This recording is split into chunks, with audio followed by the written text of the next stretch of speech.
Hu Yun is a novelist who writes a light novel where the villain is destined to meet his end. One day, after finishing the final chapter of his book, he receives a mysterious letter that transports him into his own story. He finds himself in the body of the very villain whose tragic fate he had written. After the transmigration, Hu Yun wakes up on a bed, completely confused about his surroundings, and even his body feels unfamiliar. When he approaches a mirror and looks at his reflection, he notices some eerily familiar features, like the crimson hair, the sly smile, and the thin slit eyes that conceal every emotion. That's when it hits him like a bolt from the blue he has taken over someone else's body, and that someone is Adele, the most powerful villain in his novel. What's worse, he's only a few days away from being assassinated. Before diving into that, let's give some context on this villain. Essentially, the Arson family has a mixed bloodline, part demon, part human, thanks to the demonic powers running through their veins. They used to be one of the most powerful families in the empire, but Hay lost everything due to the betrayal of 6 specific families who united to bring them down. With that background, it's clear why Adele chose to embrace the path of the villain.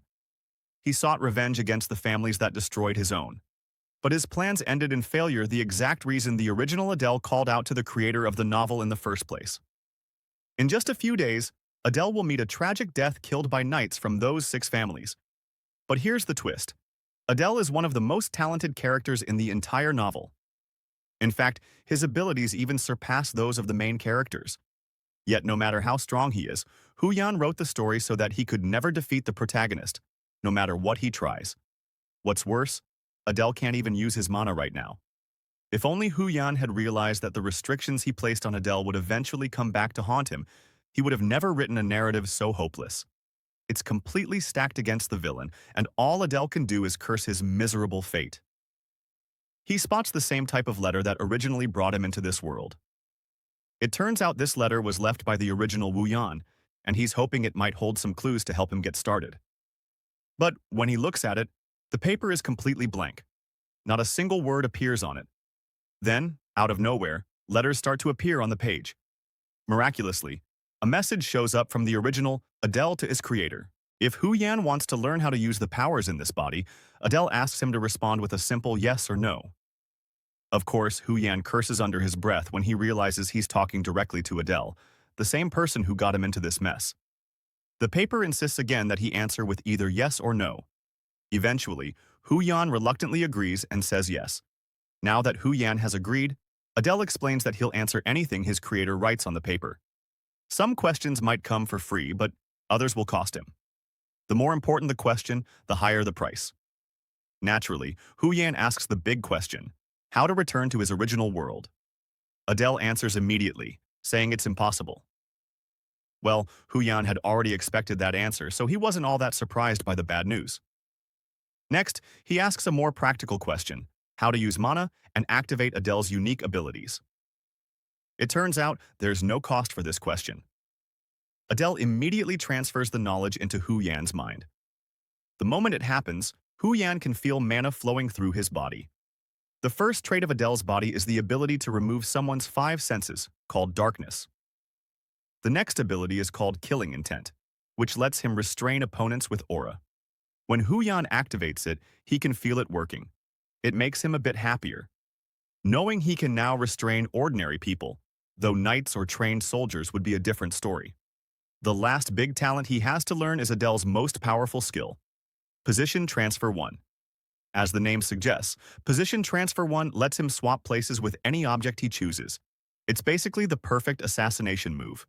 When he uses it, some magic energy kicks in, proving the power works. But it's not perfect yet. He can only swap within a 20-yard radius, which feels a bit underwhelming compared to Adele's abilities in the original story. Still, with daily practice, he'll get better. So, he decides to test it by swapping places with a suit of armor nearby. The moment he activates it, he disappears from his spot. In his place, the suit of armor appears. The swap is a success, but he doesn't land smoothly. Looks like he just needs a bit more practice. Meanwhile, a group of knights is marching toward his residence, ready to end his life. At the Arson family estate, the knights finally arrive at their destination. Captain Feltz, representing Lyon County, arrives with a determined gaze. He learns from Adele's servants that the villain is resting in his room. The servants are anxious because Adele hasn't moved for days and is locked inside. Without warning, Feltz and his men barge in to confront their target, who's casually enjoying himself. He comments on the captain's brutal mission to kill a young man. Ignoring Adele's words, Feltz orders his men to eliminate him immediately. But they weren't prepared for his position transfer ability, allowing him to switch places with any object within a set radius. Targeting the knight's blade that was about to strike him, he activates the ability. With the knight's sword in hand, he lunges forward. His unexpected attack lands a successful hit, slashing his opponent and surprising Feltz and his men. After landing his first kill, the villain simply waits for the next person to come after him. Feltz, still confident in his numbers, orders his men to attack head-on. The battle begins, but instead of charging recklessly, Adele breaks a window and jumps. He also makes great use of his ability, first throwing the sword into the ground, then activating position transfer, just in time to switch places with the sword. This allows him to avoid the fall damage and escape safely. Next, he needs to make his way to the Arson family's forest. As he makes his way deeper into the forest, Feltz orders his men to pursue him and confirm his elimination. Let's switch to the Arson forest, where our boy is panting, doing his best to put as much distance between himself and the knights. The thing is, even if he manages to escape this territory, he knows that death awaits him ahead. So instead of continuing to flee the area, he plans to use the gate in the forest to access the demonic realm. The demonic realm suffered massive losses in its war against humanity, so he hopes they'll accept his help in their time of need, even though he's a human. However, that was his original plan, but Feltz and his knights are already there. They spread out carefully, searching for him. Luckily, the villain is still hidden, but he's struggling to pinpoint the exact location of the gate. Having a rough idea of where it might be, he steps on a twig and immediately draws attention with the noise. Feltz is done with this chase and uses his immense power to destroy everything in his path. He's finally found his target, which is bad news for our boy, especially since he only has 2 position transfers left. His priority is to locate the gate rather than fight. But by now, the author inside of Adele's body begins to feel uneasy, so he consults Adele's true spirit and asks for the gate's location. Since this is secret knowledge, it comes at a cost of 100 gold coins or a special relic of rank or higher. The author is furious that he's being asked to make such a deal while his life is at stake. Unfortunately, Feltz's latest attack catches up to him, sending him crashing into a tree. With the villain down, the ruthless captain prepares his sword, questioning if this atrocious villain truly thought he could survive by running. Carving an eerie smile on his face, Feltz promises that Adele will meet his end today. Despite his injuries, the young man responds confidently. He may not know much about anything, but one thing is certain: he's determined to survive. Realizing he's on the brink of death, Adele gets up and prepares to use a final measure against his opponent. Feltz finds his persistence annoying but respects the half-demon for his pride as the patriarch of his family.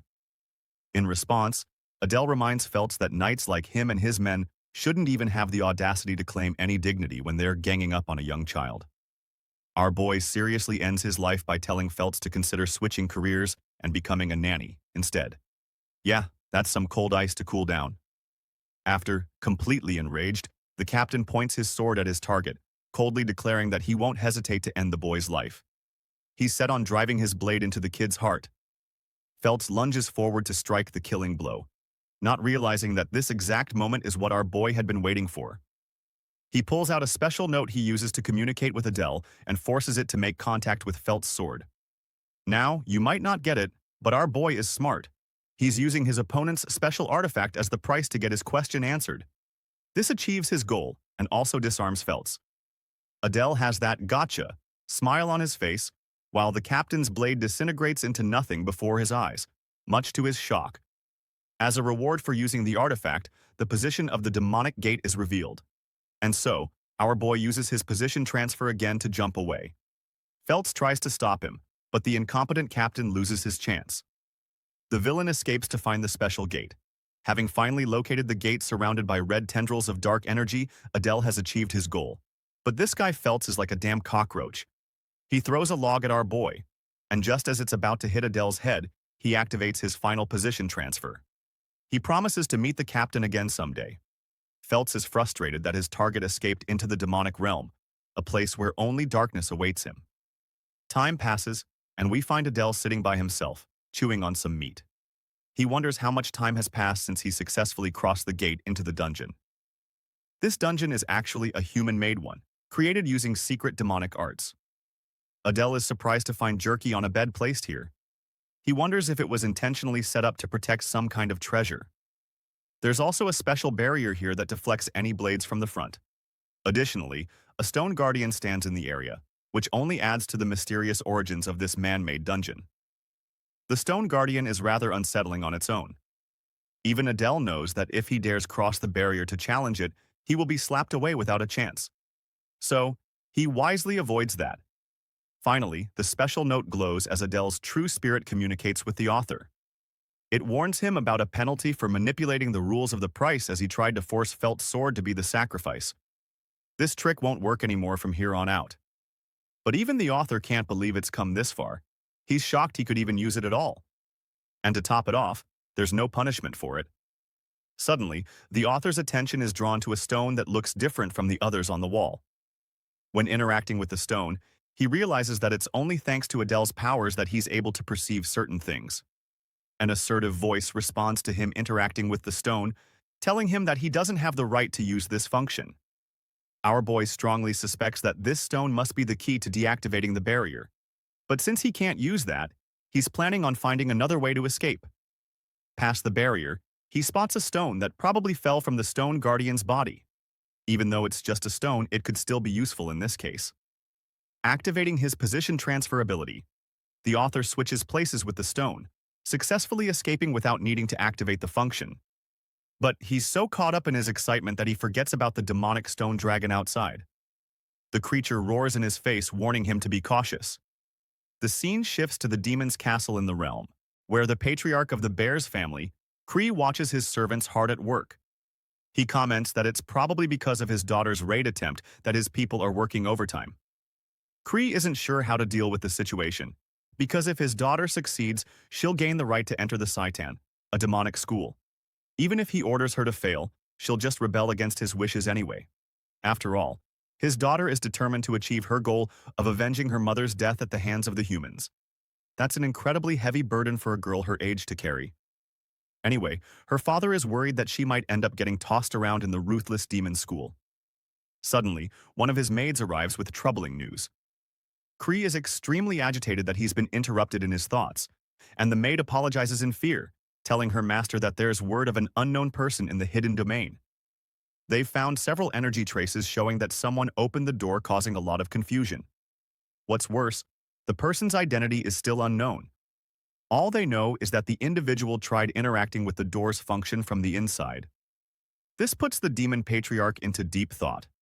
He wonders if the human was summoned through the demonic gate during the Great War. Believing that the pest will die anyway, he considers it an insignificant matter for now and focuses on ensuring his daughter's exam goes smoothly. Kree even entertains the idea of using the human as a pawn, if things go well for him. Now, let's return to our boy, who instantly regrets leaving the domain and quickly teleports back inside for his own safety.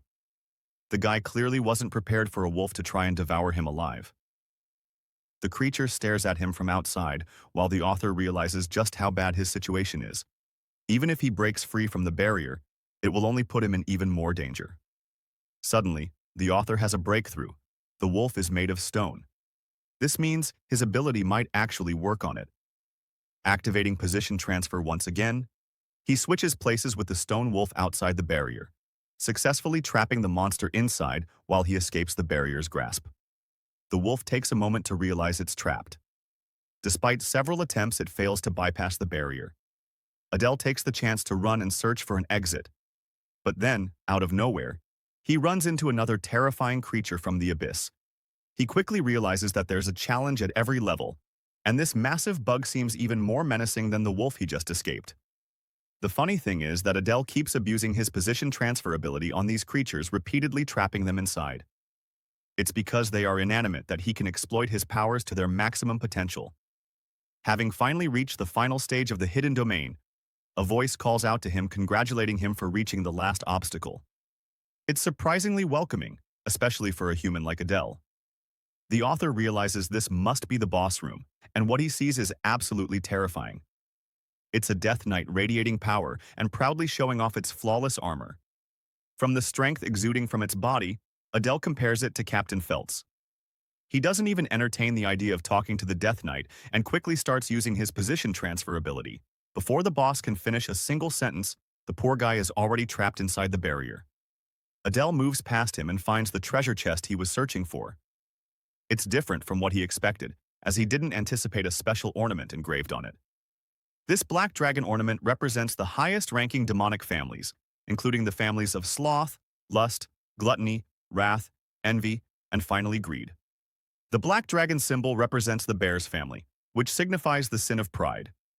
It's also the family that Kree leads, of course. Just this discovery alone is a threat to our boy's existence. He decides to test his luck and opens the box, hoping to find a way out. All he cares about for now is escaping the demon realm. But to his shock, a shadowy mist pours out from the box and attacks his face. The dark energy forces its way into him. Pause. Pause. Not like that. It's just going inside. Comments will have a field day with this one. Unable to handle the dark energy, Adele roars in pain as his human body is overwhelmed with intense agony. The result is brutal, implying that his head was shattered into a million pieces. But that's not actually what happened as he wakes up later. Perfectly fine. His eye has changed, though.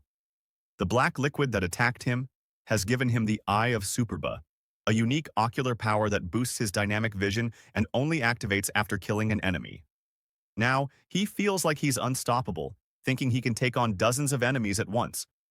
He's impressed by his decision to come to the demonic realm and starts preparing himself for the challenges ahead. In front of the chest is a giant doorway, and Adele wonders how he should proceed. Since stepping outside would lead to his certain death, he knows he needs to come up with another plan. He entertains the idea of surrendering at lightning speed, which is amusing, but that's not going to work either. Right now, his main problem is that he belongs to the arson family, and once the demons learn about him, they'll kill him on sight. So he quickly covers the insignia on his neck. As for the Death Knight from earlier, he's out there smashing his sword against the barrier and demanding his release. The troubled Death Knight warns him that Her Highness is coming, but of course, Adele has no clue who that is. It's at this point that he finally understands why there were rock beds and jerky around the hidden domain. This hidden domain is actually a training ground for the higher families to prepare their children, and it's crucial for him to understand what he's up against.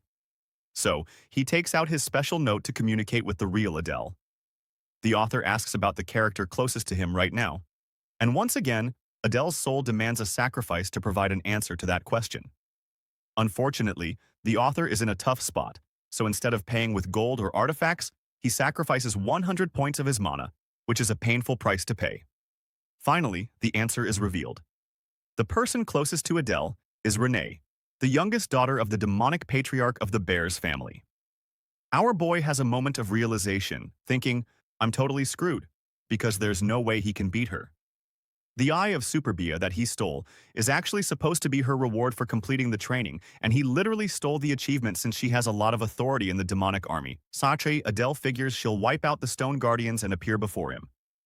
And that's exactly what happens when Renee slices the Death Knight into pieces and confronts the human standing in front of her. In a serious tone, she demands to know his identity, realizing that there's truly no way out of this situation. Adele kneels before her, trying to manipulate her by claiming she successfully completed the hidden domain and proved herself worthy. But the demonic princess is furious and not buying it at all. Sweating bullets, knowing he might die here, the author lies to her, claiming he's supposed to be her bodyguard, assigned by her father. He's also relieved she hasn't noticed the Eye of Superbia on him yet. With distrustful eyes, Renee mocks him for being pathetically weak to be a bodyguard. But Adele insists that he's actually quite capable despite his appearance. He's starting to feel more optimistic about this encounter. So she lowers her blade and laughs, trying to win her trust. Adele switches positions with his sword and surprises Renee by appearing right before her. He doesn't attack her but simply asks if she was impressed with his abilities. Renee grabs his hand before pulling away abruptly. She doesn't say anything, which leaves Adele wondering what she thinks of him now. Trying to stay casual, he suggests they leave together as the patriarch is waiting for her, a master gaslighter at work. Adele also tells her he's been assigned other duties by her father, but inside, he's panicking, knowing he has to escape or he's done for. Finally, he opens the door, causing Renee to be startled when she sees her father there. She didn't expect him to be here with his men, and Kree, intrigued by the situation, takes an interest in the human.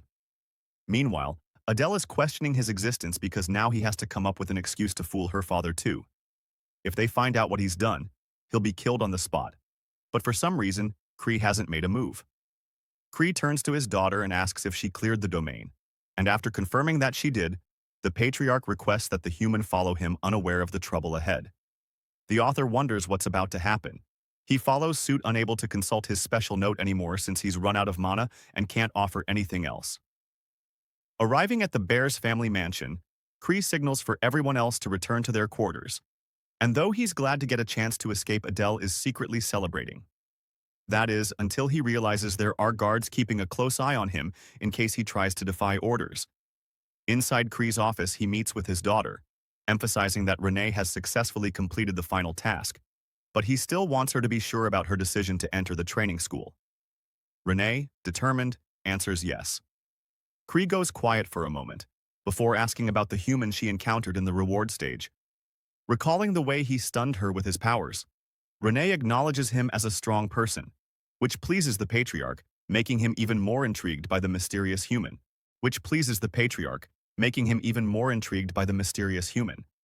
He ends their conversation by giving his approval for his daughter's admission to the Seitan school. But Kree, on the other hand, isn't even thinking about his daughter. He's far more impressed by the human who entered the domain and cleared it on his own. Not only that, but the human also claimed the Eye of Superbaya. And yes, this confirms that Kree knows about our boy's possession of it. Finally, Renee's opinion is the most reassuring confirmation he could get, as all these factors point to one conclusion. He could use the human for his own gain. While this is going on, the clueless author is wondering how long he'll have to wait for them to finish. Eventually, the human is given directions to the patriarch's room, and he appears before Kree, who glares at him menacingly. Adele is already dreading what's about to happen, wondering how the demon patriarch is going to deal with this. Kree asks why he allowed him to live, and the patriarch smirks, cursing him for having the audacity to deceive his daughter so skillfully. He then releases an overwhelming amount of aura, pressuring Adele so much that he's forced to submit under its weight. Adele realizes that Kree doesn't intend to kill him, which Kree finds amusing. Releasing the pressure, Kree allows the human to regain his composure, but Adele is still panicking from the experience. Kree is impressed by the human's sharp wits and asks for his name, and Adele responds, omitting any mention of his family ties. The patriarch then uses his demonic force to manipulate the human's body. At this point, our boy is completely clueless about what Kree really wants from him. Kree orders him to open his mouth. Whoa, pause again. The demon patriarch tells him that all he needs to do is continue the story he was telling his daughter. But at that moment, dark energy flows into our boy's mouth, choking him from the inside. Kree reminds him that the poison inside his body will instantly kill the human if he tries to deceive them again. Adele is here choking on his words, while Kree casually mentions that he'll provide him with a place to stay for future orders. The one-sided encounter comes to an end, leaving Adele speechless. In the next scene, he is shown his new quarters, which, unfortunately, Adele has little choice but to accept, even though it's a shabby house. He's at least relieved that his life has been spared for now, even though it feels like he's nothing more than a tool being used. The author, however, is pleased to have earned the patriarch's approval, which could be useful for him in the long run, as far as his goals go. The man still needs to do something about the poison inside his body. Using his position transfer ability cleverly, Adele forces the inanimate poison out of his system. He doesn't even want to imagine what horrors might have occurred if something else had been transferred instead. Anyway, Adele doesn't want to kill the poisonous creature, knowing that doing so would alert the demon patriarch. The creature wakes up when its mana supply is cut off, and finally, Adele collapses on his bed, relieved that he's no longer threatened by the poison. The tiny creature is now snoozing right next to him, and just as he's about to fall asleep, the status window pops up, notifying him of an upgrade. Position transfer has reached level 2, but the mana cost is much higher now. Adele wonders if there's any way he can actually increase his mana pool so he can hold his ground against the main characters in the story. He realizes that there is indeed a way to achieve this goal. The scene shifts to Renee's expressionless face as she disapproves of his plan. So far, he's been keeping track of her for the past 3 days, and it's clear that he's being ignored in real life. His situation is that bad. The author assumes that she must have had a much brighter personality before, but after losing her mother, it has made her distant and ruthless. Even as the author, he feels sorry for what she's been through. The patriarch's servants call out to both Adele and Renee, because Cree has summoned them, and Adele assumes it must be about Renee's entrance into the demonic Seitan school. Despite her success in clearing the hidden domain, Seitan is on a completely different level. Cree tells his daughter that she's destined to die eventually, and if that happens, she'll never reach her goals. This causes Renee to feel a wave of disappointment and sadness. Meanwhile, Adele is feeling out of place in this parent-daughter conversation, until, to their surprise, the demon patriarch entrusts her bodyguard to protect her. To his shock, the girl outright refuses this offer, which is oddly amusing considering she's willing to sacrifice her own ambitions just to avoid being near him. The thing about Seitan is that it's the only school where the top heirs from various demonic realms gather, and they're always clashing with the imperial school of the main characters. In the original story, Renee was meant to face death due to this very conflict. It's considered the most dangerous place on the planet, where death is always lurking, just waiting for its time. Despite that, Renee is still ready to go there, while Adele thinks it's the perfect opportunity for him to expand his power and network. After all, as the author, he already knows the events that will unfold at the school. Seizing the chance, Adele agrees to go, but with one final request, he asks for something related to mana, which the demon patriarch finds amusing because he thought the human would try to negotiate his way out of the poison. The good thing is, Cree still hasn't realized that the poison is no longer in Adele's body. Cree curses him, but considers his request. Now that they're alone, Adele wonders what the demon patriarch will offer him in exchange for mana. Cree reveals that this particular treasure is part of his family's legacy and wishes to keep it confidential. He understands that the human's mana is practically useless, so the demon patriarch is willing to lend him some power to help him survive for his daughter's sake. Cree channels his demonic energy and declares that he will teach the human their family's cultivation technique, which completely shatters Adele's expectations and leaves him stunned. The demon patriarch calls upon the demon god to bestow the powers of the demons onto a human, and as the chant concludes, Cree's body is engulfed in purple demonic energy. A smile spreads across the patriarch's face, impressed by how Adele's mental strength has allowed him to keep his composure even after receiving the power boost. Adele learns that this cultivation technique will enable him to receive mana directly from the demon god, meaning he now has an overwhelming store of mana at his disposal. Interestingly, Cree notices that the human's family is linked to the 7 deadly sins, though the human tries to play dumb about it. The demon patriarch reassures him that he's not worried about any betrayal from the human, since the poison worm will handle everything if he turns out to be a spy. The author is surprised to discover that the half-demon's family is tied to the 7 deadly sins, a detail he never included in the original story. Cree tells him to leave, and in the next scene, we find Adele meditating alone in the forest. He feels that this place is perfect for him to practice his powers, especially since mana can spiral out of control so easily. Normal meditation might seem peaceful and relaxing, but not for Adele, who is getting tense, calling out for the demon god's help. He reflects that once he uses this power, he'll never be able to use human mana again. But he has no choice. He has to fight to survive. Menacing eyes glare down at him from the sky, as the demon god declares that this human is a disgrace, even roaring at him for carrying the blood of a traitor. It's amusing how Adele is both sharp and slow at the same time, as he asks the demon god if it truly governs the demons in this world, known as the god of pride. Adele asks if he's going to survive this ordeal, to which the demon god responds that he'd already be dead if it wanted that, but strangely, it chooses not to kill him. For some reason, it feels an unexplained sense of kinship with him, and is willing to help by marking him with the symbol of pride. This mark represents the power of the god of pride, but the deity warns him not to lose control of this power, as it could drive him insane. Now, Adele has acquired the power of a god, greatly improving his chances of surviving in this hellish dimension. And at this point, he wonders if his entire body will eventually be covered with marks and tattoos. Suddenly, the author feels a presence watching him from behind. To both of their surprise, Renee gets caught, which is bad for him since her father clearly didn't want her to know about this. She mutters the words, "Dark Priest," but they go completely unnoticed by him. Jumping forward a month, Adele has been training non-stop, and his mana has tripled in this short time. He figures that, in a few years, he'll have enough mana to surpass the heirs of all 6 houses of the human realm. And in his current state, he could easily conquer the hidden domain without needing to teleport. On top of that, he's curious about why Renee has been training in front of his house instead of at the training grounds, so he decides to confront her. Fortunately, Renee hasn't been avoiding him like she used to, and Adele thinks she might now see him as some sort of priest who can communicate with the demon god, since they are the only ones with that ability. Thankfully, she didn't overhear his exact conversation with the god of pride. But in this case, being seen as superior to the Demon King's daughter will only bring him more trouble. He speaks to her again, asking that she treat him the way she did before. However, the girl feels a little embarrassed for treating him coldly after seeing his powers. As her bodyguard, he reminds Renee that he's just following orders, and he also wants to be treated comfortably.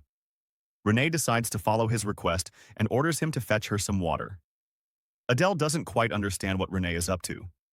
Renee insists that she's just following what he told her, and Adele realizes that at this point, he'll have to follow her every command. He really can't catch a break here. After bringing her some water, he thinks about how he needs to conquer a domain, but unfortunately, Renee seems to follow him everywhere he goes. There's also the issue of the main character heading to the demonic realm soon, and he doesn't want the treasure there to slip away, as its reward is vital for his survival against Satan. The author asks Renee about her preparations for the enrollment exam, which catches her off guard.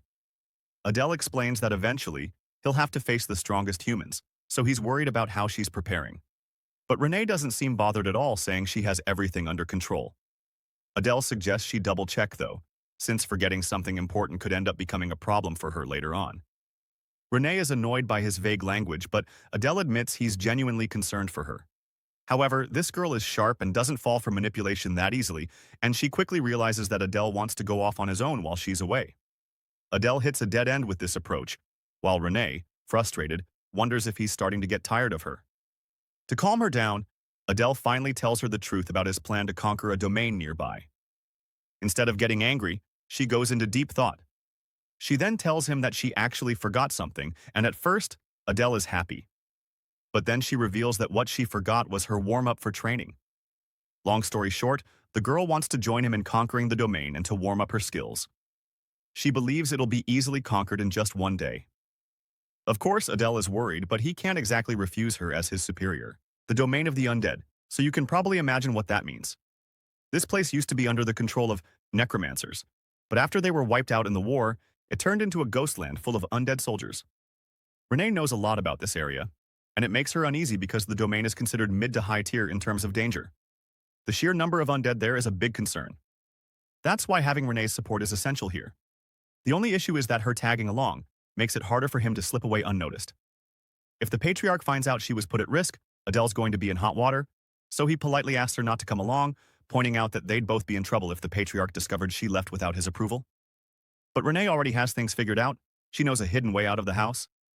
She brings him to a secret passage that no one else seems to be aware of. Adele starts thinking she must do this often since she acts like it's no big deal. Renee doesn't even reply and just leads the way as they quietly sneak out. Eventually, they arrive at a fog-covered mountain range and continue moving forward. Adele asks her how long the journey will take, but that only seems to irritate her. Realizing he hit a nerve, he tells her they should just keep going. Renee explains that they'll just need to scale the mountain, and that'll be her part done. That might sound easy, but for our guy, it's a painful climb. At last, they reach their destination. The area is in ruins and clearly hasn't been touched in ages. Renee starts muttering curses in her native tongue, while Adele is thinking he needs to keep his family name a secret from her, no matter what. Now that he knows how to get inside, the two start digging their way forward. The domain lies hidden beneath a massive stone statue, where soldiers once stood guard to protect their territory. After reaching the entrance, Adele offers to go first, but Renee insists on leading the way herself. Once inside, Adele is amazed by how well lit the place is. Renee eventually guides him to the exact spot they came for. Just by sensing the energy here, the author can tell it's even stronger than the bear's old training zone. He estimates there must be at least 100 graves scattered around. As Renee and Adele continue moving, a skeleton warrior and his undead crew suddenly rise from the ground. These bony enemies completely surround them from every side. Renee taps into her power and quickly goes on the offensive. She tears through the skeletons like they're made of paper.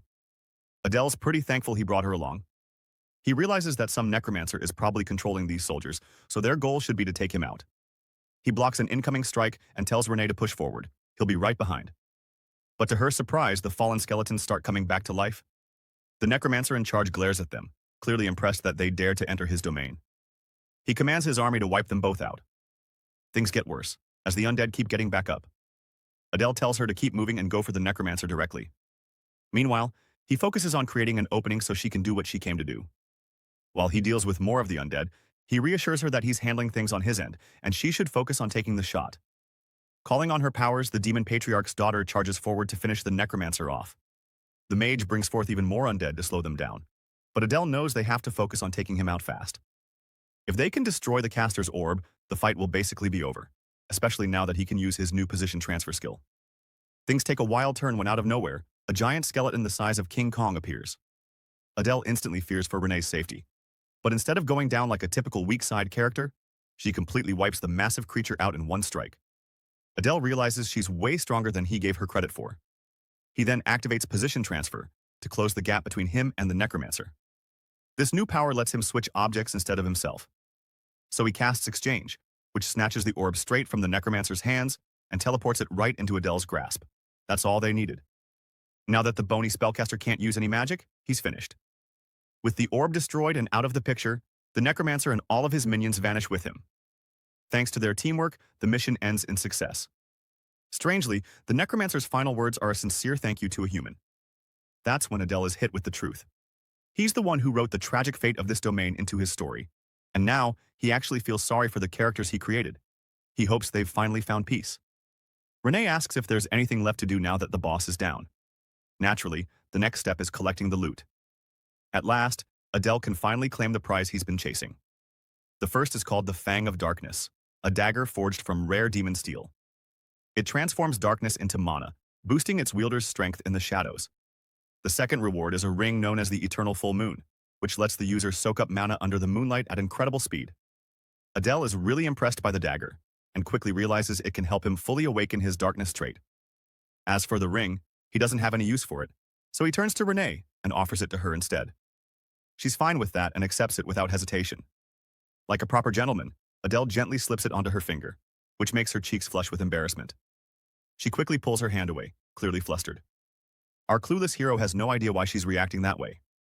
Still feeling embarrassed, Renee begins to sense the ring's power flow through her. Turns out, she really likes it. Then Adele decides to keep all the gold from this place for himself. But his greedy plans get shut down when Renee activates scary mode and warns him not to be selfish. With the domain cleared, they head back to the mansion just before dinner. Time goes on, and the two keep training together. Another month passes, and the author is leveling up fast in the demon realm. He's now gathered around 1,300 mana, putting him on par with mid-level demons. Eventually, the demon patriarch calls them in a few days later, and finally gives them permission to enter Sidon. The big moment has arrived. They're heading to the capital for the entrance exam. With everything ready, the patriarch just tells them to go already. He doesn't even bother giving them a real goodbye. Seeing Renee's face, Adele notices she's feeling a bit down. She bows quietly to her father and walks out. Right after, Adele follows close behind her. But just before stepping out, Kree stops him to say he's counting on the human to do great things. There's a bit of sadness in this moment. The patriarch shares some words of hope with the human, yet says nothing to his own daughter, who needs it even more. In the following scene, their carriage is ready to go, while Kree watches them silently from above. It becomes clear to the author that even demons have soft spots for their kids. He can see Kree genuinely cares about his daughter. Though uncertain about what lies ahead, the author is fully determined to chase his goals at Saitan's demonic academy. Their trip begins with a rough and shaky journey. Since leaving the mansion, Renee hasn't said a single word, and it's honestly starting to worry him. Eventually, she turns toward him with an intense look in her eyes, as if realizing he's way more attractive than she first thought. Bro is seriously getting noticed by a demon baddie. This should have been my moment. Like some average dude panicking around a goth girl, he just starts talking about the weather to fill the silence. Even Renee is thinking this guy's pretty dense and maybe not that strong yet either. She starts to question whether he really is the high-level priest she assumed he was. Meanwhile, Adele is just confused by all the staring. Renee ends up calling herself an idiot for doubting him, especially after seeing him talk to the actual god of pride. It's funny how differently they're thinking. Adele's scared he did something wrong while she's catching feelings. Now let's rewind to when he gave her that ring earlier. In their world, that kind of gesture is called an eternal vow. It's basically their version of a marriage proposal. And even though Adele did it without saying a single word, she's now wondering what kind of vow he made in his heart when he gave it to her. The usually emotionless demon girl is clearly curious about how he feels. Adele casually mentions that they'll reach their destination in about an hour. His plain response only makes her more annoyed. She had just been lost in her own little fantasy romance. Without explaining anything, she simply leans back and falls asleep, leaving Adele totally confused. 1 hour later, they step out of the carriage with all their things ready. The capital city of the demon realm is massive, and it surprisingly looks a lot like the human world's capital. Even though demons have horns and some unique features, they still resemble humans quite a bit. Among them, high-ranking demons are easy to spot thanks to the marks on their bodies, like one blonde guy who has his mark on his neck. Renee tells Adele to stay close, and he follows, asking where they're supposed to go. With the exam happening in 2 days, they need to complete registration beforehand. Adele suggests they explore the city during their free time, but Renee doesn't seem interested and brushes off the idea. Adele still feels like he did something wrong, but again, she ignores him and focuses on registering. Thinking back on the backstory he made for her, the author remembers Renee never left home due to her mother's passing. This place should feel like freedom to her, yet she looks completely uninterested. Anyway, they've finally arrived at Citon, an enormous academy that's 3 times bigger than a regular one. At the front desk, an old man is handling the registration process. Adele steps forward to speak on Renee's behalf. The man looks surprised and points out that Adele doesn't even look like a demon. To make things worse, the bald guy calls him out for being a half-demon trying to take Citon's entrance test. At this point, Adele can already tell his time here is going to be a real headache. The grumpy receptionist keeps going off until he notices the signature horns of the demon princess. Renee states she belongs to House Bears and that her escort will be enrolling with her. Despite still calling the escort a weak half-demon aiming too high, the old man listens to her. Fed up with his arrogance, Renee gives him a taste of her power for disrespecting House Bears. This man is really asking for trouble, just do your job, bald man. Adele then gives his name and says he's connected to House Pixie. That finally wraps up the registration. To explain the receptionist's attitude, the author reflects on how half-demons sided with humans during the war, which is why pure-blood demons hold a grudge. Now that they're done registering, they need to find a place to stay for the night. Adele finds a decent-looking inn and thinks it'll be enough. But of course, this spoiled princess has plenty to complain about when it comes to the local taverns. Adele reminds her that they're not exactly swimming in gold. Her dad's not here to cover everything. Creed only gave them 10 gold coins, barely enough to survive for a month. Since House Bears lost big in the war, they can't afford to waste money. They walk into the inn to get a room, with Adele handling the talk for both of them. Funny enough, Renee instantly turns red when the receptionist asks if they plan to share a room, clearly hinting at something romantic, and I think we all get what that means. Adele quickly insists they'll be staying in separate rooms. Since they're getting 2 rooms, the total comes to 2 gold coins. Not the worst price in the world, according to the narrator. Renee heads upstairs, while Adele says he'll handle the bag so she can relax. Considering she's always lived in a fancy estate, the narrator figures this might be her first time staying somewhere this basic, but it's something she needs to get used to. As for Adele, he's going to need every bit of rest before the big exam. Eventually, the 2 days fly by, and the day of the test finally arrives. Applicants are ordered to follow the rules carefully. There's a huge crowd gathered, making the narrator wonder if there are at least 100 people there. The fact that so many talented demons are signing up just to fight humans really worries Adele, because if anyone finds out what he really is, they'll all come after him. The exam proctor then tells everyone to show their ID and get on the train. It's the last thing Adele expected to see in the demon world. Apparently, the demons use dimensional barriers to keep outsiders away, and trains are the only way to safely travel within Citon. This makes the narrator curious. Just how massive is Citon if it has its own railway? Adele and Renee hop on the train and reach the test site almost instantly. At last, they're standing in front of the Grand Demon Academy. All candidates are told to follow their guide into the auditorium to begin the exam. As they walk in, Adele is completely blown away by the elegant decorations. Everywhere he looks, it's just too much to take in. He also realizes that all the candidates seem to be young demons, which makes him think the heirs of the 7 deadly sins might be here too. Covered in sleek black trench coats, The narrator guesses these must be the teachers. Adele now wants to make a good first impression, hoping it'll help him survive in this nightmare of a place. Renee tells him the test is about to start. Suddenly, the doors slam shut, and the bright room is swallowed by an eerie darkness. The narrator suspects this was done through magic, and he's really curious about what the test will be. Then a loud voice from an instructor tells everyone to be quiet. She's short with a unique look, and she greets them with a rough welcome by immediately trash-talking the weak ones in the room. She even says she can't wait to watch some of them die this year.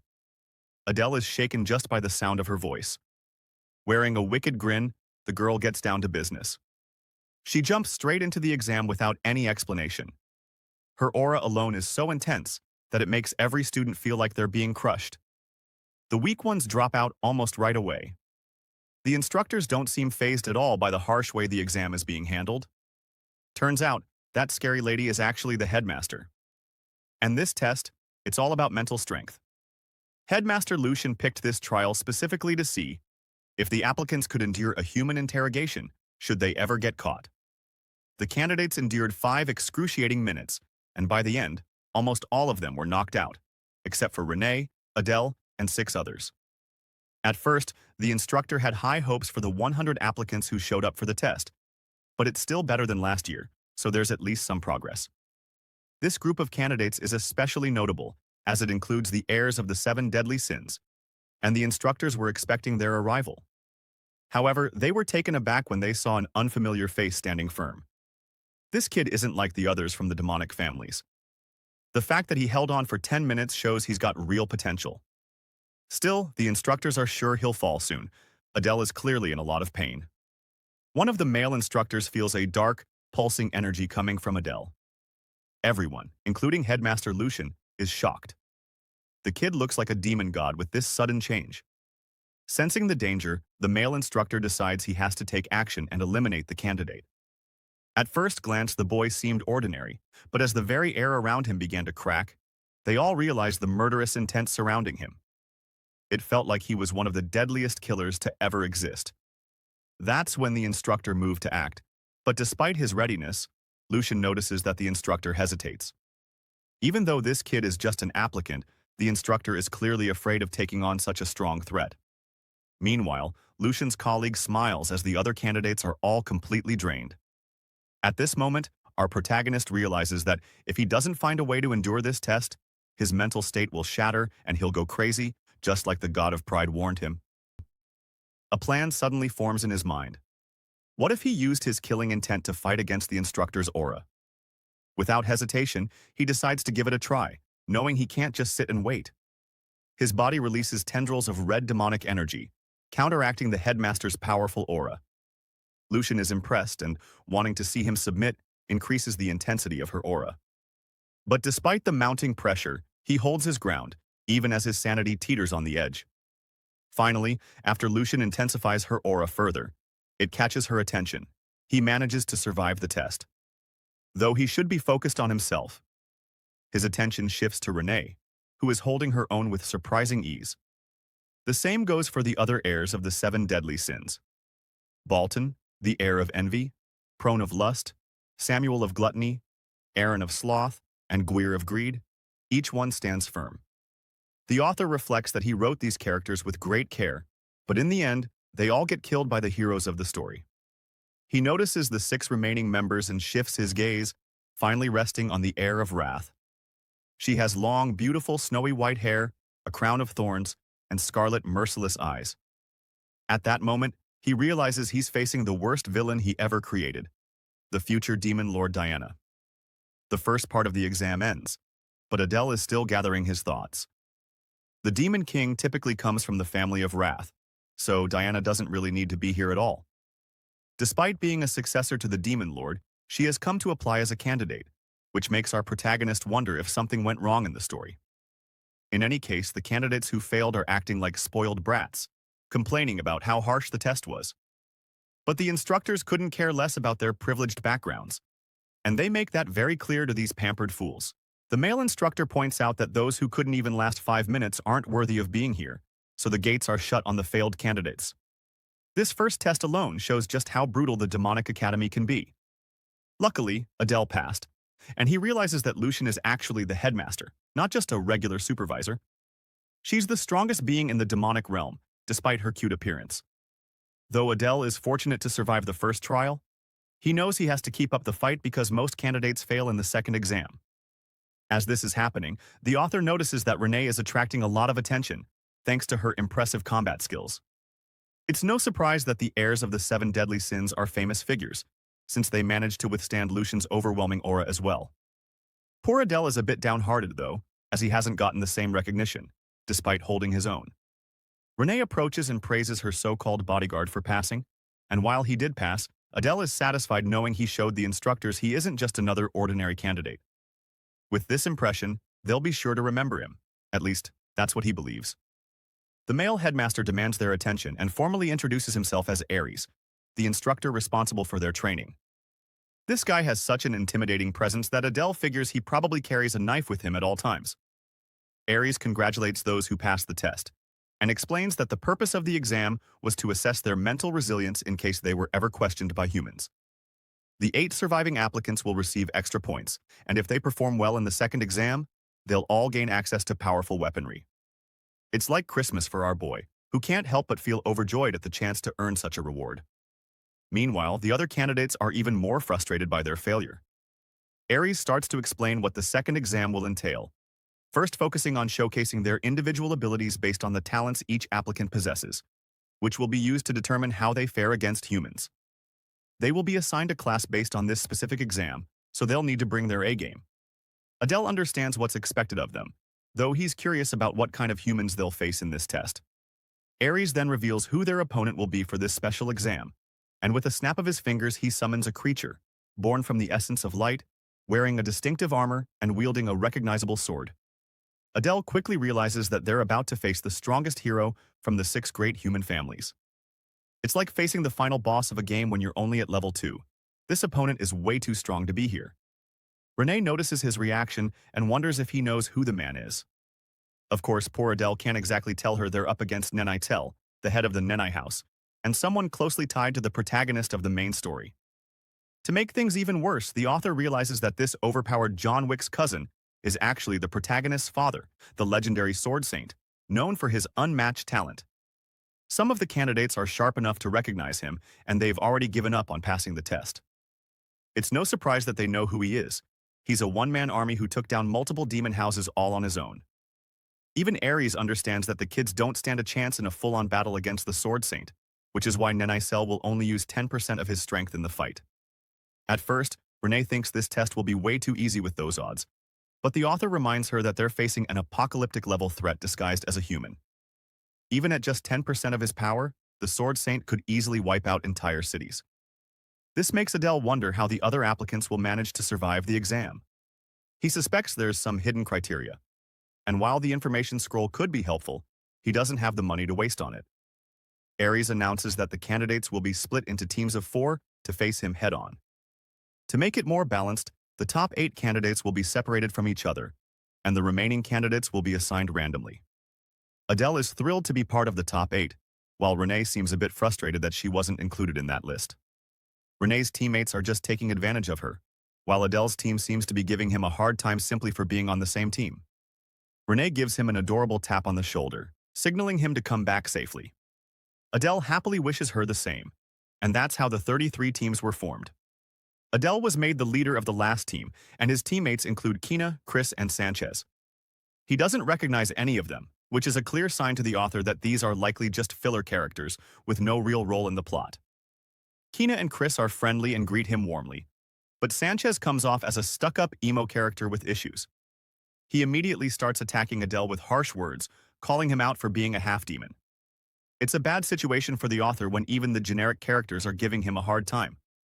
Despite this, he ignores Sanchez and tries to encourage the team to do their best. First, he wants to get a better sense of their skills, so he starts with Chris to learn more about his abilities. Chris willingly shows off his mana transformation power, turning a triangular prism into armor and a sword. Though his abilities don't seem to have high offensive power, they are versatile and can be used in various situations. This is a good sign for Adele, who was hoping for teammates with such flexibility. Next, Kina explains that she's more of a support character than someone who deals damage. With her powers, she can boost her teammates' speed by offering a prayer to the demon god. After casting her buff on Adele, she's left feeling quite exhausted. Adele teases her a bit, downplaying her ability. But in truth, this is a major issue for him, as her buff is practically useless. He has no idea how she managed to pass the test with such weak abilities. Next up is Sanchez, who demonstrates his rock-type enhancement ability. This guy's transforming into some kind of Super Saiyan Brown, which isn't bad for a tank fighter. Finally, Sanchez challenges the leader to show his abilities, tossing a ring in Adele's direction. Adele casually teleports to him with godlike speed, leaving Sanchez stunned, as he realizes Adele could have easily killed him in a real battle. Kina and Chris are both amazed by their leader's unique teleportation skill, while in his mind, the author decides to keep the rest of Adele's abilities a secret, unsure of what they might face ahead. As for their team formation, Adele wants Chris and Sanchez to focus on defense, while he'll take the center, with Kina providing support from the back. That sounds like a solid formation for the test, and everyone agrees. And so, the second exam is about to begin as Ares calls the teams to step forward. Group 1 is the first to face the challenge, and the author is struck by the intense determination in their eyes, even though they're up against the Sword Saint. But none of that matters, because as soon as the exam starts, it ends in the blink of an eye. Group 1 is wiped out instantly, and not even Adele had time to see the Sword Saint in that brief moment. Ares calls for Group 2, who meet the same fate. Group 3 doesn't fare any better, and when Group 4 is called, the candidates protest, claiming the exam is rigged from the start. Ares kicks out the 2 complaining candidates from the test, and asks the remaining 2 if they still want to continue. Adele notices a blonde kid who decides to proceed with the exam, even though he's at a disadvantage. It's then that Adele realizes this might be the key to passing the second exam. Group 4's test begins with the 2 candidates facing the Sword Saint, but the outcome is already decided as they're both defeated in an instant. Had the Sword Saint used his full aura, they would have been torn to pieces. Even Adele's team is starting to doubt their own abilities. Sanchez is practically trembling with fear. The Sword Saint continues to obliterate each group, until Group 10 steps up, only to forfeit immediately. Finally, Group 20 is called, and all teams up to Group 30 are wiped out. From that point on, no one even manages to land a single hit. It's a fight against an unbeatable foe. To his surprise, one candidate manages to block an attack. Adele notices that the fights are getting longer, likely because each group's skill level is so different. At this point, he's more confident than ever about his theory for passing the test. His team is a little nervous, knowing they'll face the Sword Saint soon. But Adele shares his brilliant plan, explaining that he's figured out the test's conditions, and they need to fight and hold on as long as they can. Having observed how the instructors are handling things, he's now even more certain of his theory. Sanchez tries to protest, but it's too late as their group is called up next. Adele is so confident that he believes they can defeat the Sword Saint head-on, and his words inspire his team, who are ready to last longer than any of the other teams. Deep down, Adele is secretly planning to use the power of the strongest villain in the story to turn the odds in his favor. The fight kicks off with an interesting formation: Chris, Sanchez, Adele, and their support. Since he doesn't have much information about the Sword Saint compared to other characters, Adele wonders how they should approach this tough situation. He tells the team to gather intel as the Sword Saint unleashes his first strike. Adele shouts a warning, trying to inform them in advance, but with just one swing of his blade, the barrier shield shatters. Even Sanchez can't block the attack. Adele tells Kina to focus on reinforcing Chris so they can minimize the impact when he's blown away. Next, he directs Sanchez to do his job, which is to endure the full force of the attack. Thanks to his hardening ability as a tank, they manage to block the first strike. Adele spots a gap between the second slash and realizes it's a trap set by his opponent. He decides not to fall for it, thinking it's a bait meant to lure them in. Focusing back on the battle, he warns his team about the incoming second attack. The team gets into position, but Chris is the first to face his limits. At this point, just one attack has almost wiped them out, so the next one could finish them off if they aren't careful. The Sword Saint unleashes his next attack, showing the same opening. This time, not even Sanchez can hold his ground, as his body suffers deep cuts from defending the team. Sanchez thinks they're done for, but Adele refuses to give up, determined to hold out as long as possible. He's still questioning his opponent's next move. At last, The Sword Saint lowers his blade. Unfortunately, the test isn't over yet. The Sword Saint is about to launch a final attack, but Adele is ready to face it head-on. Carving a wicked smile on his face, the author announces that he will drive his sword straight into his opponent's throat. This shocking declaration takes his team by surprise. The Sword Saint prepares for his final attack, and Adele orders Sanchez to endure the strike without relying on Chris's help. It's a bold plan, but Adele knows exactly what he's doing. The Sword Saint smashes through Sanchez's armor, sending him crashing toward the ceiling. In that instant, the author uses position transfer, swapping places with Sanchez. With the brief opportunity he has, he activates position transfer again, focusing on the Sword Saint's blade. After disarming his opponent, he turns to face the Sword Saint directly, aiming to drive his black dagger into his throat for the final blow. The attack stuns the instructors, but unfortunately, Adele misses the strike and is sent flying, choking on his own blood from the brutal kick. Even after the attack fails, he remains determined, activating his darkness trait to shroud the surroundings. It's only thanks to Chris's barrier earlier that he survives the kick. Otherwise, his body would have been broken. Despite his failed strike, he traps the Sword Saint inside a pitch-black barrier, where no light can penetrate. In this darkness, Adele has the upper hand, holding the Blade of Darkness, which has near limitless power in this environment. Feeling confident, he believes victory is within reach, until the Sword Saint ominously turns and glares at him. In a terrifying move, the Sword Saint appears right before Adele, preparing for another attack. Adele can't help but feel he's up against something more monstrous than any demon. Thanks to his mastery over darkness, he pulls the dagger from a blind spot and targets his opponent. This time, the Sword Saint fails to anticipate that Adele can summon hundreds of dimensional daggers. He activates the skill, and the daggers pierce the Sword Saint's body, impaling him from all directions. The black void leaves Adele's teammates confused, while Ares realizes that the battle is now over. From the mist, one warrior stands victorious, while the other lies defeated on the ground. Adele wins, and his performance has left the other candidates speechless. His strategy worked, and even impressed one of the heirs. His teammates rush to congratulate him on his brilliant plan, but Adele, being clever, doesn't reveal all the details of how he defeated the Sword Saint. As for Sanchez, he's in terrible condition, but the instructors are there to help him.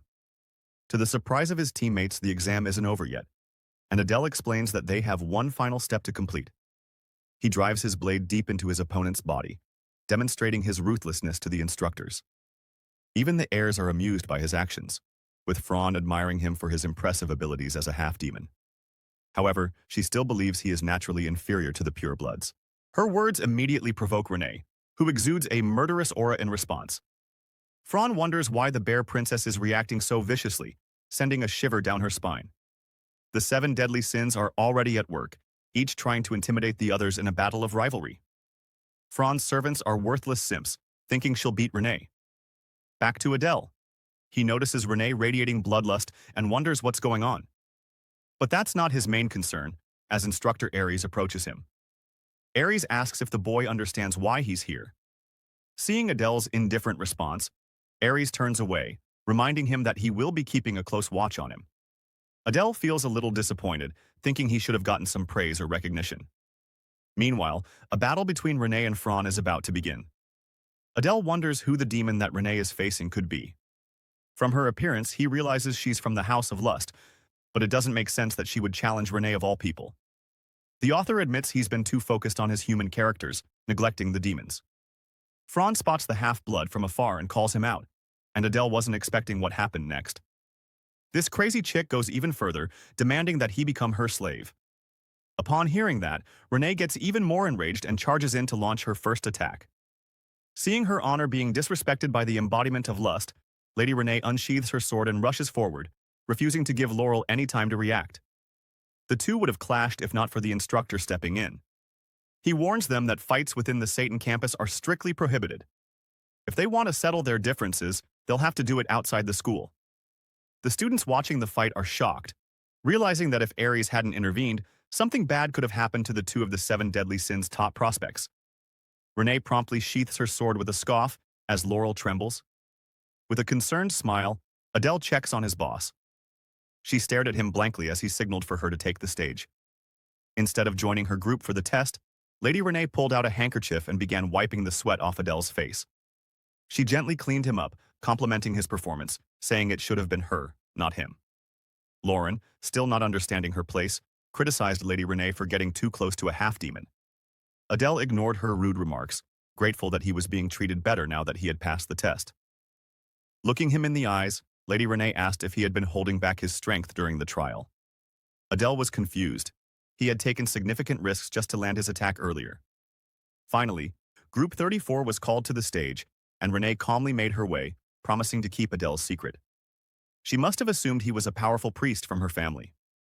With Lady Renee out of the way, Laurel Franz swooped in to challenge Adele once more. Upon hearing his name, a sly smile appeared on her seductive face. She didn't appreciate being interrupted earlier. Exuding an intoxicating aura, she ordered Adele to leave that bear skank and serve her instead. Laurel believed her charm could steal this nobody's attention, so she could avenge the earlier humiliation. Some of you would have folded, but completely unaffected by her bewitching aura, Adele dismissed her with ease. Turning his focus to Lady Renee's performance, he ignored her tantrum and kept his eyes on the stage. Adele had high hopes for the children of the other 7 deadly sins families, but he was cheering for Renee. The Sword Saint had been resurrected, radiating a bone-chilling aura within his attack range. It was a tense standoff, and Renee didn't waver in the slightest. Instead, she stepped forward. Completely ignoring the 3 nobodies in her group, her actions immediately caught the attention of even the future Demon Lord. The air was thick with envy as Baltan laughed at her audacity. Adele, on the other hand, felt a sense of alarm. Logically speaking, walking up to the Sword Saint was a death wish. When they were just inches apart, the aura battle began. An old man and a young lady faced off, each trying to outdo the other in an aura showdown. After what felt like an eternity, both of their expressions twisted in fierce determination. The Sword Saint attempted to strike her, but ended up getting cut in half, his sword and upper body sliced apart. Everyone was stunned by the young lady's overwhelming dominance. Without wasting another moment on this pointless test, and without sparing a glance at her defeated opponent, Lady Renee quietly walked back, greeted by cheers. Even Instructor Ares couldn't hide his satisfaction with her performance. Perhaps the most surprised of all was Adele. The Sword Saint probably noticed how strong she was and decided not to attack right away. Acting like a stuck-up jerk, Laurel rolled her eyes at Renee's display. Interested, Adele turned to the heir of lust and asked if a squad made up of 7 sins, heirs could beat the real Sword Saint at full strength. She chuckled and said, "No living creature stands a chance against the real Sword Saint right now.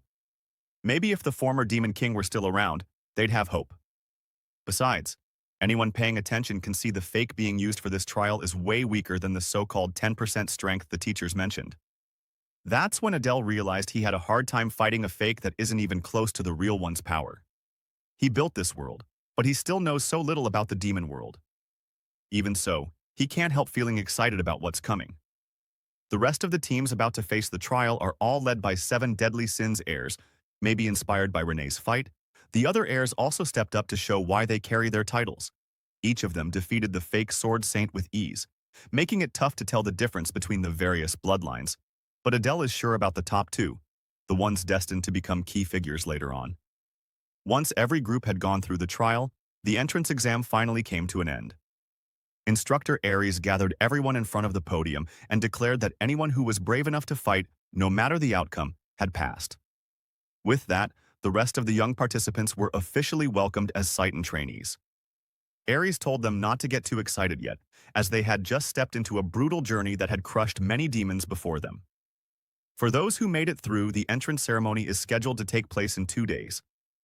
Anyone who managed to beat the Sword Saint was told to stick around a little longer. Adele figured this had to be linked to the reward mentioned back during the first trial. The heirs of the 7 deadly sins, along with Adele, passed with excellent results and earned the chance to enter the armory.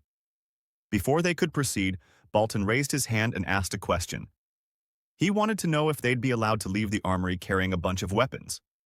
He was eager to see what Satan had prepared for them. This kind of silly question was typical of Baltan, the son of envy. He's always hungry for more and endlessly curious. Adele remembered writing a lot about him in his novel. Instructor Ares replied calmly that trying to master too many weapons would just slow them down, so each person would only be allowed to take one. Without answering any more ridiculous questions, he guided them toward the armory. He placed his hand on the wall surface, and a magical seal lit up. A hidden door appeared right before their eyes. Ares explained that this was a special privilege offered to Saiten's top performers, but whether they make the right or wrong choice now depends entirely on fate. Instead of looking like a traditional armory, the entrance resembled more of a dungeon gate. Ares told them to go in reverse order of how they ranked in the test and that they'd be checked once they came back out. That meant Baltan would go first, and Adele would be the last. Clearly, the big guy wasn't his biggest fan. Thrilled to grab the first reward for himself, Baltan grinned and gave everyone a playful wave before stepping inside. Since Lady Renee already had a solid weapon, she was hoping to find a useful artifact inside, and Adele had the same idea in mind. Since Adele had the same plan, chances were high that the other heirs were thinking it too. All the best artifacts could be taken before his turn. Baltan came out of the armory with a big grin on his face, proudly wearing a blackthorn crown. Just as Adele feared, the worst was happening. Everyone was emerging with an artifact in hand. Before he realized it, it was finally Adele's turn. He noticed a bracelet on Renee's wrist and curiously asked what it did. But she simply told him to head inside and read the description himself. She also gave him a heads up. Some of the items inside don't have any descriptions at all. Even if they lack written details, they're probably not useless if they're stored in the armory, right? Right before entering, Adele gave Instructor Ares a lingering look. The big man took offense to this and bluntly told Adele to speak up if he had something to say. With an awkward laugh, Adele asked what was up with the items that didn't have descriptions. Ares quickly explained that those were artifacts and weapons with unclear origins and unknown purposes. If you're lucky, you might stumble upon an incredible relic, but on the flip side, it could curse you for life. With one last warning, Ares urged the next person to enter. Adele would just have to find out if being last was a blessing or a curse. Once he stepped inside, the scene shifted drastically. It was unexpectedly bright and neat, yet he couldn't shake the feeling of unease. He noticed a light at the end of a long corridor and followed it. When he reached the armory itself, he was met with a breathtaking display of weapons and artifacts sealed behind magical glass, filling the vast room with demonic relics. Turning to his right, he spotted an unusual-looking spear and read its description. It's called the Twin Fang Spear, a weapon once used by an unnamed demon for hunting serpents. Vengeful serpent spirits reside in the spear's tip, and when infused with mana, 2 serpents emerge. The description tries too hard to make it sound impressive, but it's just a worthless weapon. Besides, Adele already has his daggers. Next was the Starlight Crystal, once wielded by a talented astrologer. When charged with mana, it allows the user to borrow the light of the stars to illuminate the area. It's basically just an overhyped flashlight. That's a no-go, especially now that Adele is focusing on dark magic. Spotting an empty magic case, he curiously checked the description of the item that was once inside. It was the Great Cirlet of the Victor. It grants the user outstanding recovery and stamina, bonding to them until the day they die. This must be what Bolton was wearing on his head. Adele found this discovery strange. He recalled getting rid of binding items in his novel, so he never expected to encounter one here. Looking around, he became more and more certain that all the valuable items were already taken. The bind of the python is gone, along with the flag of the demon general and the insignia of the fallen noble. The 7 deadly sins took most of the broken artifacts, and most of the armor and weapons here are practically worthless. Thinking he had no other good options, Adele focused on a cursed artifact. But then he remembered a special method that only he could use. Pulling out the magic paper, he steeled himself, ready to spend some of his gold. Turning toward a broken sword with no description, he asked the page for information. He was prompted to pay with either an artifact above the relic grade or 100 gold coins. Before taking out his savings, he realized something else. Testing out his growing idea, he turned to a damaged scroll and did the same thing. This time, he was told to pay at least 50 gold coins for more information. Since the scroll determines value by cost, he didn't need to pay. He just had to pick the item that would extort him the most. There were 7 descriptionless boxes in total, and he quickly checked them. Information for the eagle-shaped black stone cost only 1 gold coin, an obvious dud. Since it was only 1 gold coin, Adele didn't mind spending a little. He found out that the eagle's function was to exchange the owner's fortune with someone else's misfortune. In other words, it was worthless. Adele quickly moved on to check the other unknown relics. Some intel required 100 gold coins, while others were in the 50s. None of them are overwhelmingly broken, with only 2 more left to go. He finally found one that cost 300 gold coins, a shoulder pauldrons, which the page estimated to be at least a mythical artifact.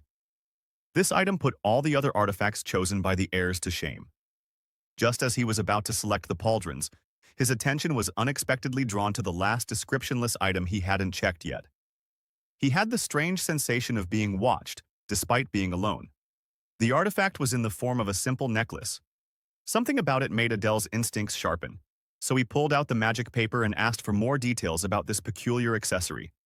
The page lit up brightly, and the item flew on its own, emitting a blinding light. The cheat paper displayed a single sentence in response: "You must offer a god."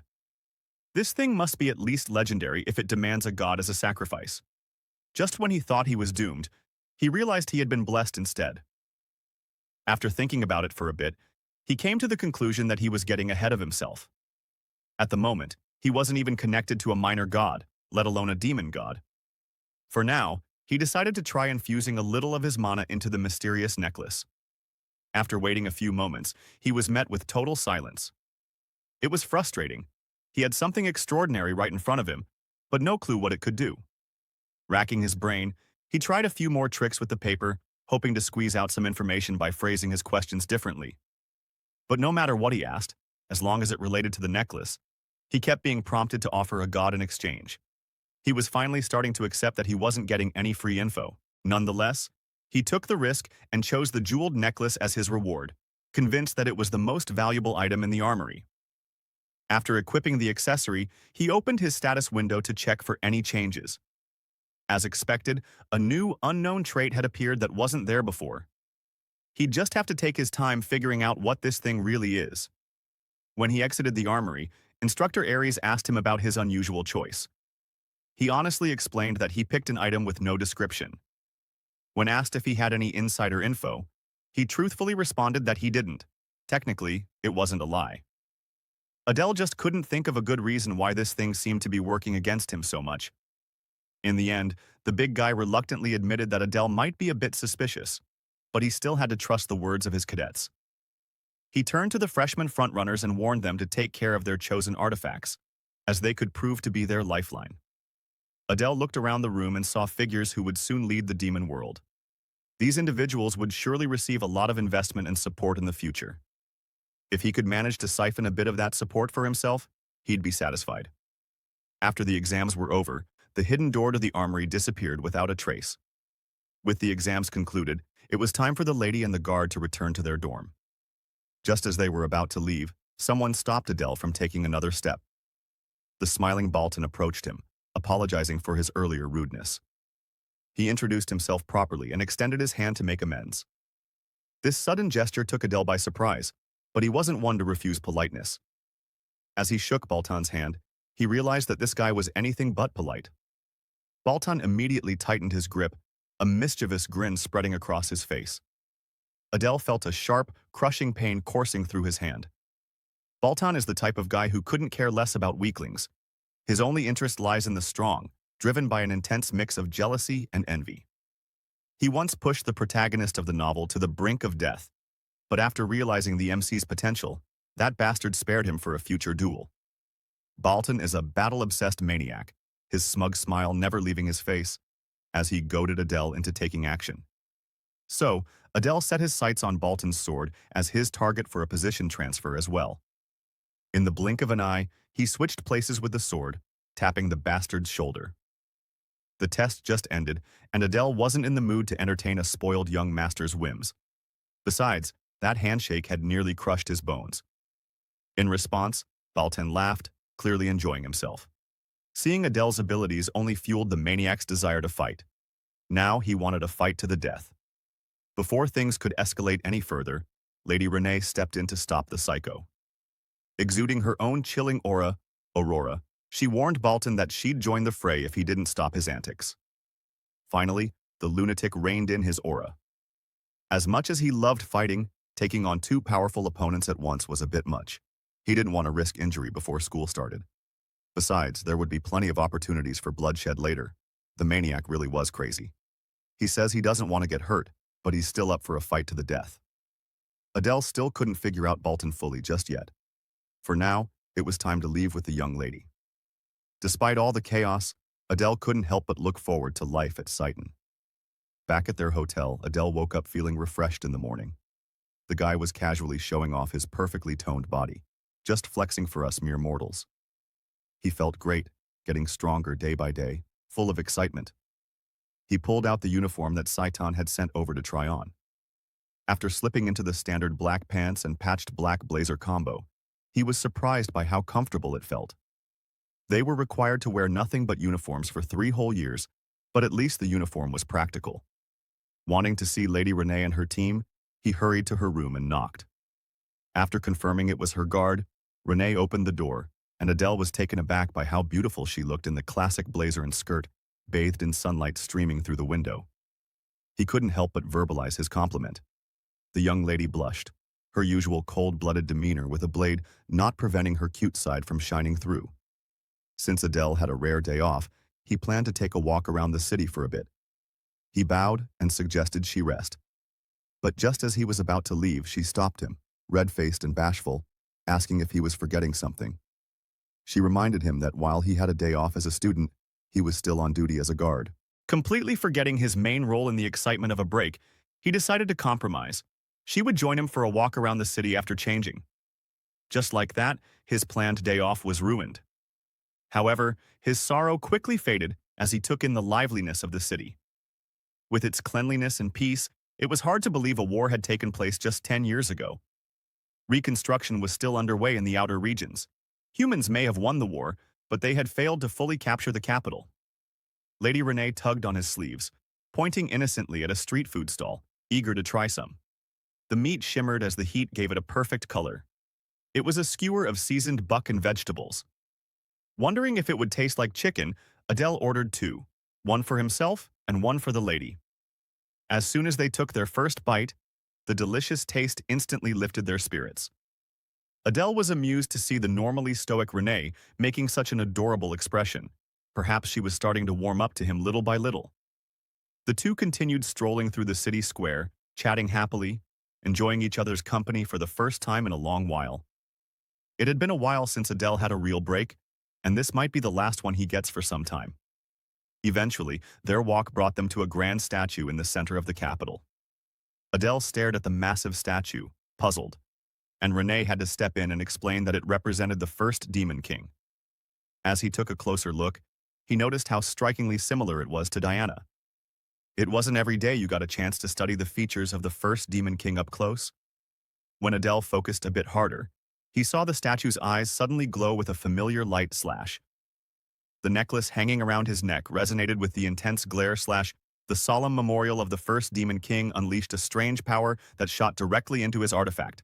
Much to his surprise, one of the jewels lost its shine and turned dull gray. Even stranger, Renee didn't seem to notice what had just happened. She only saw Adele acting strangely and pulling out his artifact. Normally, it would be impossible for her to miss that blinding light. But judging by her confused expression, she truly had no idea. He remembered the note asking him to offer a god for information, and now, in the most unexpected of places, he'd uncovered something important. He was sure that this artifact had some connection to the first Demon King, pushing him to dig deeper into the mystery.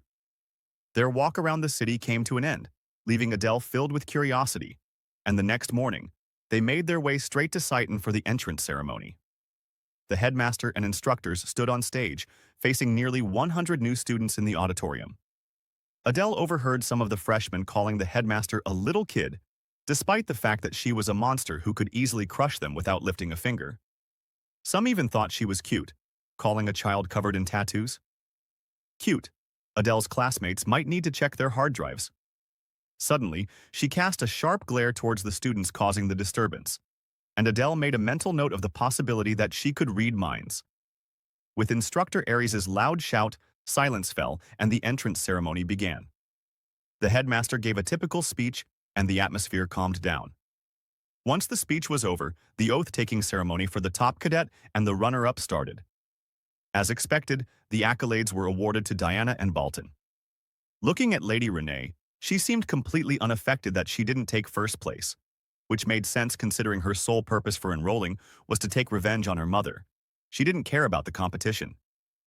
As for Adele, he had his own plans, no matter what others said. On his way to the podium, Bolton shot him a challenging glare and a cocky grin. Adele decided to ignore him. Getting involved with that maniac would only lead to trouble. When the top cadet made her way to the stage, her mere presence made it clear why she was at the top. As expected from someone favored by the gods, Diana, the Demon King's daughter, was unparalleled. The top cadet's oath to erase their shame and restore the demon realm rang through the auditorium. Everyone could feel the fury of those who had lost their homes and families at the hands of humans. If these demons ever discover that Adele is from the arson bloodline, the worst-case scenario would be endless torture. With the entrance ceremony over, Instructor Aries instructed everyone to head to the bulletin board to check their class assignments.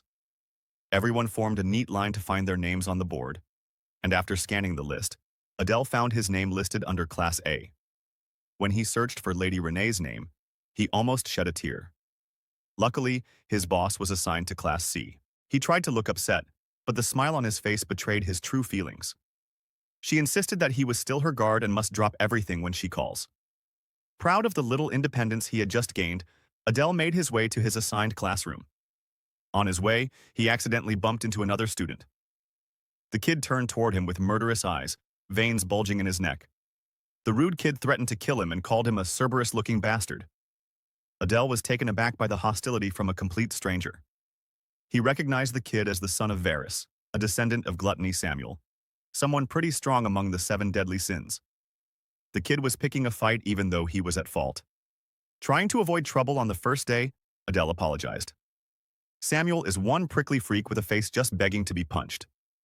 Aside from Lady Renee, it seems like all the children of the 7 deadly sins are strange people. Adele could only hope he wouldn't end up in Class A with Balan. Meanwhile, in Saiten's faculty room, a heated argument was taking place. Instructor Idea was protesting that she should be treated with respect as a proper instructor at Saiten/instructor. Aries countered that she simply couldn't be trusted with a particularly dangerous student and insisted that he had more experience handling such cases. Idea found it ridiculous that this guy was trying to take control of Class A and walk all over her. The headmaster, Lucian, stepped in to mediate and told them both to calm down. Idea felt it was unfair that she was always the target of criticism. To clear the air, the headmaster allowed Aries to explain why he wanted to switch classes with Idea. He simply explained that he was more suited to handle the trainee, Adele, because he had faced countless enemies like that boy on the battlefield before. A single glance was enough for him to recognize the boy as a natural-born killer, the kind who would point a blade at his allies and needed to be controlled immediately. The other instructors thought he was overreacting to a half-demon boy, far weaker than the children of the 7 deadly sins. Aries argued that raw power doesn't define real strength. Adele's boldness and composure were as remarkable as the best of the heirs. This is why he wanted to take over Class A, to keep a close watch on the cadet. In the end, he was saying that Instructor Idea couldn't be trusted to manage such a standout trainee. Aries was treating his colleague like a child. Hearing the pointless exchange, the headmaster sighed and released a small portion of her aura, silencing the instructors. While she understood Aries' concerns, switching instructors now would cause more harm than good. However, she also agreed that being a little cautious wouldn't hurt. So she simply instructed the instructor to pay extra attention to the boy, Adele. With that, the meeting came to a close, and the first day of classes was about to officially start. Inside Class A's lecture hall, Adele sat quietly, cursing his bad luck. In front of him was Laura Fraun, the heir of lust, already pestering him without pause. At least being stuck with her was better than being with Diana. And instead of Baltan, another classmate was Samuel, the insufferable brat of gluttony. Laurel arrogantly asked him if he had followed her into the class, even though it was common knowledge that class assignments were random. With a loud, mocking laugh, she arrogantly granted Adele the honor of being her servant again, commenting on his horns, saying some of you would have already given in. While they were having this one-sided exchange, Samuel barged in and threatened to kill both of them if they didn't shut up. Even for a demon, this kid is unbearable. Laurel didn't like his tone at all, and thankfully, she found another target to annoy, leaving Adele alone to lament as this would be his life from now on. The door suddenly slammed open, and Instructor Idea entered the lecture hall, silencing everyone. Her presence commanded the respect of all the students. Once she reached the lectern, Instructor Idea introduced herself to the cadets of Class A. She also mentioned that she's more commonly known as the Legion of Calamity, a name that carries weight. The students whispered among themselves as they heard her title, knowing her infamous reputation for having killed tens of thousands of humans at the Pollock River all on her own. Adele couldn't help but feel optimistic after hearing that. With such a powerful mentor, his chances of survival seemed to improve dramatically. Once the introductions were finished, she smoothly transitioned into explaining how the classes would unfold in the upcoming days. It was actually pretty straightforward. She would be in charge of teaching them hunting techniques. Of course, they wouldn't be hunting animals or demonic creatures, but instead, they would be learning how to properly hunt humans, one of the main reasons why so many cadets came to Sighton. Adele kept his expression neutral as he listened to this. Instructor Idea would be the sole teacher for the hunting classes, while magic and weaponry would be handled by other skilled instructors. Additionally, she would also oversee the basic stamina training. For their first class, being stuck inside a classroom wasn't enough. They needed to head to the training grounds. The moment Adele saw the vast expanse of the grounds, he was stunned by its sheer size. It was easily 4 or 5 times the size of a regular field. With everyone gathered, Instructor Idea activated her power and summoned a swirling black hole, signaling everyone to focus on her actions. As the black hole reached its limit, darkness spread across the area and the hole transformed into a portal. The sound of metal clanking could be heard as an army of human crusaders emerged from the portal, their faces expressionless. Noticing the tense looks on her cadets' faces, she reassured them that these were only illusions created by magic. She had also been the one to summon the Sword Saint for their entrance exam. Adele could tell that anyone capable of creating a clone with nearly a tenth of the Sword Saint's power was someone not to be taken lightly. This instructor was a monster in her own right. While Sighton is undoubtedly powerful, he's fairly confident that the Royal Academy easily surpasses it by a significant margin. Instructor Idea assigned the cadets of Class A a simple task. They must bypass the humans and reach her. To begin with, she scanned the field until her gaze fixed on a particular trainee. She called Adele up for the first attempt. With a sly grin, she challenged him to stab her throat just like he did with the Sword Saint's clone. Just when he thought he'd avoid Instructor Aries' watchful eyes, it turns out Instructor Idea was also keeping a close eye on him. First, he asked if they wouldn't be having a normal sparring match, but she explained that humans often rely on their leader for mental strength, and once the leader falls, the rest are likely to crumble like a row of dominoes. A strong leader creates a powerful army, and for this sparring, Instructor Idea would take on that role. Adele thought this made sense, as Sun Tzu's Art of War discussed how an enemy could be defeated by capturing their leader. Drawing his dagger, a confident smile appeared on his face, thinking that taking down a leader in the middle of an army would be easy. Instructor Idea playfully remarked that it would be impossible to subdue her, but a simple tap of a hand or weapon against her would be enough for a passing grade. She then ordered her human army to start their assault. Less than a second passed, and Adele had already moved from behind the overconfident instructor, his dagger now able to strike her down with ease. The smile vanished from her face as a deadly killing intent froze her in place. Adele jokingly asked if this counted as passing. They had started off a dozen meters apart, but this distance was practically nothing to him now. All he needed to do was transfer twice to get behind her, and he was making steady progress in mastering his positional transfer. Soon, he would be the perfect assassin, able to dismantle any enemy base with precision and grace. Instructor Idea chuckled. She wasn't naive enough to leave herself unprotected. Her body was shielded by a barrier. Now, she understood why Ares was so insistent on keeping an eye on this kid. She gave him a passing grade and told him to return to his spot. As he walked back to the others, he wondered whether what he sensed was hostility or mere curiosity. Either way, it made him uneasy about his identity being discovered. Instructor Idea praised Cadet Dell and warned the rest of the class that those who failed would have to attend extra sessions. And so, Class A took turns trying to break through an army of human clones. As expected from demons, they had the basics of combat mastered. It also helped that they were fighting against regular humans without any special abilities. Still, all they had managed so far was taking down a few puppets, which the instructor wasn't even controlling directly. One by one, the cadets had to surrender as they were overpowered by a poorly organized battalion. The next cadet called up saw his classmates' mistakes and attempted to use height advantage to bypass the human puppet wall. He was quickly shot down by a group of puppet archers and their arrows. Adele gave an awkward smile at such pitiful attempts. Moments like these reminded him of how broken position transfer really was. At this rate, he might even aim for the top of the class. He should be able to aim for the top of the class. Next up is none other than Samuel. Adele is curious to see if this brat's arrogant attitude matches his actual abilities. When Samuel took his starting position, he began by gathering mana around his body. The amount of mana being concentrated grew steadily, and soon the pressure in the area became overwhelming. True to his boldness, Samuel's mana formed into a swirling vortex of pure destructive energy. The other cadets were nearly swept away by the fierce winds. Adele watched in amazement as Samuel wiped out the entire human battalion in a single attack. This was his first time witnessing magic at such a high level.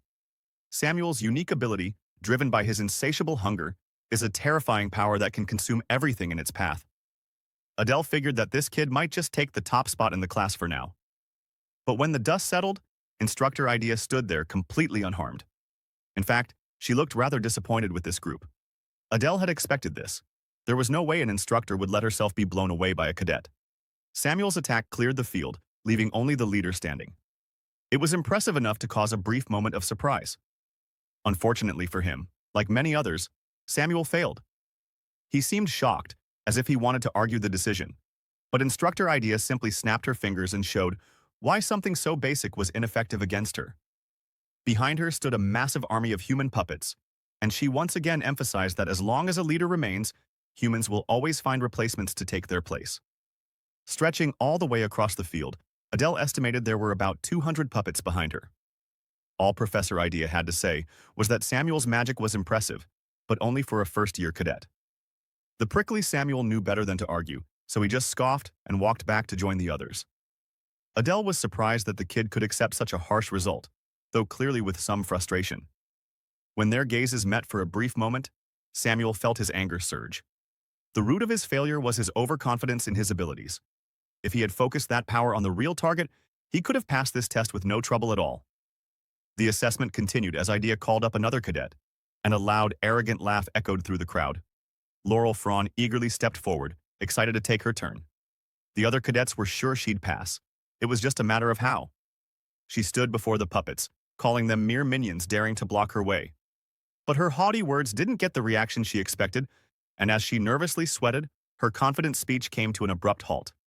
Seeing that she couldn't use her powers on the puppets, she frantically searched for a way out of the situation. Just as Adele had predicted, the heir of lust wasn't the type to engage directly.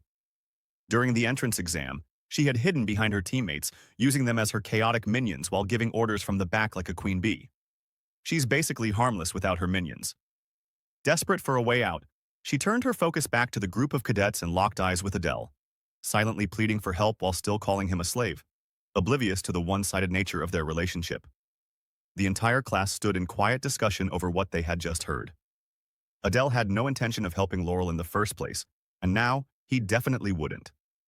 Tired of her whining, Instructor Idea ordered her army to move in, and Laurel recoiled at the sight of the puppets rushing toward her. They closed in, unleashing punches and kicks, and Adele was shocked she hadn't even bothered to learn how to buff herself. The whole class watched as the puppets continued their assault for an uncomfortably long time while she begged for help. As everyone focused on the beating, Adele's attention shifted elsewhere. He just saw one of his classmates completely heal a wound. Healing magic is something only humans are capable of using, and since that's true, it's likely this cute girl with pink hair is a half-demon too. Healing is already a rare gift, but a demon who can heal is nearly unheard of. Even though he couldn't recall her name, he made a mental note to get to know her somehow. But right as he was about to walk up to her, Instructor Idea interrupted, assigning him the task of escorting Cadet Fraun back to the classroom now that the trial had ended. Her timing couldn't have been worse. He would have much rather tried talking to the healer than be stuck babysitting a spoiled brat. He crouched down and flicked the beaten-up Laurel on the forehead, calling her worthless. Adele kept poking her, trying to get her to wake up and stand on her feet. She could handle getting beat up, but the real sting was being embarrassed in front of everyone. At least when she insults him by calling him a slave, he can easily fire back that she's still way weaker than one. Before class ended, Instructor Idea called everyone to gather and line up. She had high hopes for this session, but the outcome was underwhelming, to say the least. Even so, today served as an important first lesson. Facing overwhelming defeat helps them understand their place in the world. It's crucial for them to recognize their flaws and where they messed up. Knowing their weaknesses early on gives them a better chance of learning how to support each other in battle. Adele found it strange that Sidon assigns classes randomly, when Imperial human schools usually rank students by strength. Instructor Idea brought up the idea of synergy. Despite all the failures today, one student actually managed to pass the test. She singled him out in the crowd, giving him a long look and saying she'd be keeping an eye on his development. Adele gave her a nervous thanks, all while feeling the piercing stares of his classmates behind him. They were finally dismissed and told to head back to the classroom for their upcoming lesson. If the instructors are already this unfriendly, it's no surprise that his fellow cadets act the same. Samuel, especially, looked like he was just waiting for a chance to jump him. At this rate, Adele is starting to think that forming his own group might be nearly impossible, thanks to those annoying 7 deadly sins kids interfering all the time. After hunting class, the rest of the day's lessons went smoothly. Up next was their theory class. During the lecture, they studied the history of the demon world and basic human weaknesses. Adele paid close attention.